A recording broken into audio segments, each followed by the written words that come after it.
What's up, everybody? Thanks as always for supporting the show. It would mean a lot to me if you would take a second to scroll down and hit that subscribe button to the Hoops Tonight YouTube channel, and then follow me on social media on TikTok, Instagram, and Twitter so you guys don't miss any of our content over the course of this season. All right, let's talk some basketball.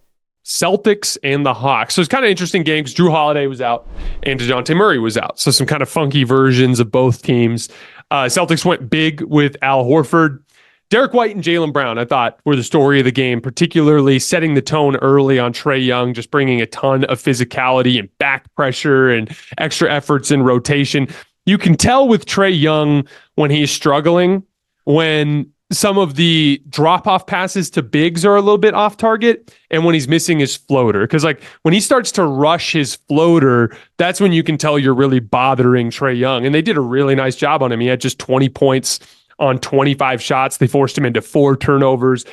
Atlanta got some solid contributions on the wings. Sadiq Bey and Jalen Johnson were both great. They combined for 44 in this game. That just kind of kept things close. But then late in the game, Jayson Tatum and Derek White helped them pull away. Tatum, it was interesting because it was kind of a microcosm of some of the stuff you've seen from him this season down the stretch, because it's like he gets Sadiq Bey on a switch and he late in the clock ends up settling for like a tough pull-up three. And you're like, why didn't he drive to the basket? And then on the offensive rebound, it gets back out to him and he has Trae Young on him, and he immediately, his eyes light up and he just rips through into the lane and just bounces off all these bodies, gets his left-handed scoop shot, probably got fouled too, like probably deserved free throws on that one as well.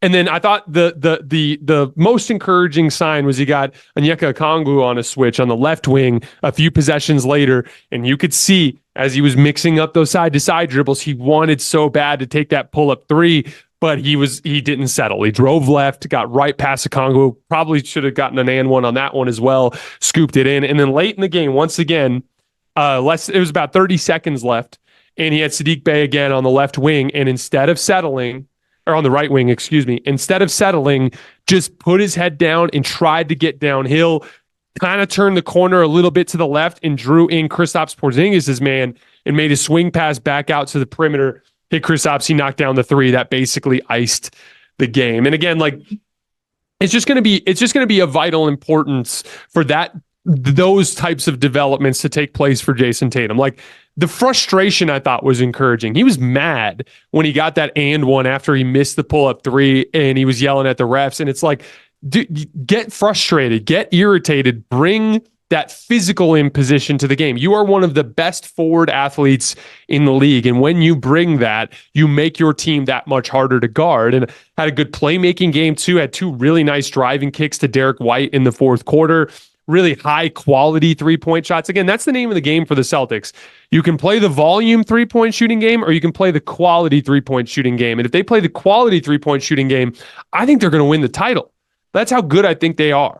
But like it's getting rid of some of the early clock semi-contested threes for only okay shooters. Those are the ones that they have to kind of get out of their system. And then for Tatum, just in particular in his matchup attacking, using the step back three more as a counter, like this guy's on his heels and giving me space, rather, or like late clock situation, I don't have time to drive, rather than as the shot that he hunts and the drive being the counter, if that makes sense. And then a couple other things. Jaylen Brown, I thought his matchup attacking early in the game, because Jayson Tatum was in a little bit of a funk early, a little out of rhythm.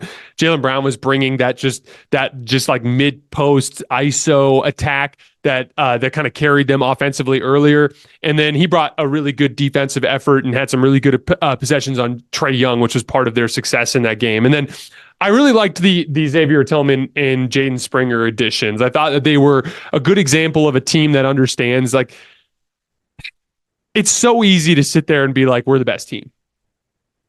And it's so easy to sit there and be like, we have the best record in the league. We don't need to go out and do something. We have our core 5 nailed down. It's going to be Porzingis, Jaylen Brown, Jayson Tatum, Derek White, Drew Holiday. Those are the 5 guys, right? So like, it's so easy to just be content there. And I've always had an appreciation and respect for teams that push their chips in the sense that they want to buy as much margin for error as possible. It is really hard to win an NBA championship. A lot has to go right for you. This team in particular already is up against it in the sense that Jayson Tatum will not be the best player in a series with Milwaukee. He will not be the best player in a series against, like a Miami, right? Like we've seen, although I feel a little bit iffy about that one because I think Tatum's gone toe to toe with Jimmy Butler more than once in his career. But like, he's not going to be the best player in a series against the Denver Nuggets if they get out of the conference. He's not going to be the best player in a series against the Los Angeles Clippers, right? So like, you need to buy them as much margin for error as possible. And getting a higher quality backup center that's got a little bit more playoff resiliency, that's a good option for you. I thought it was an example of a failing to be content, of truly going after the best possible title odds that you can get within the scope of this season. So shout out to the Boston Celtics. Xavier Tillman and Jaden Springer to the Celtics. So as I talked about yesterday, or I should say on Tuesday, in my opinion, the Celtics, from what we had heard, had been doing some digging on a backup guard. They'd been doing some digging on a backup wing, and they had been doing some digging on a backup center. And one of the things I said was I viewed the backup center position of the biggest importance. I just have a better feeling about Derek White, Drew Holiday, Jaylen Brown, and Jayson Tatum being healthy for a playoff run than I do Al Horford and Kristaps Porzingis. That, to me, is where they needed a little bit more margin for error.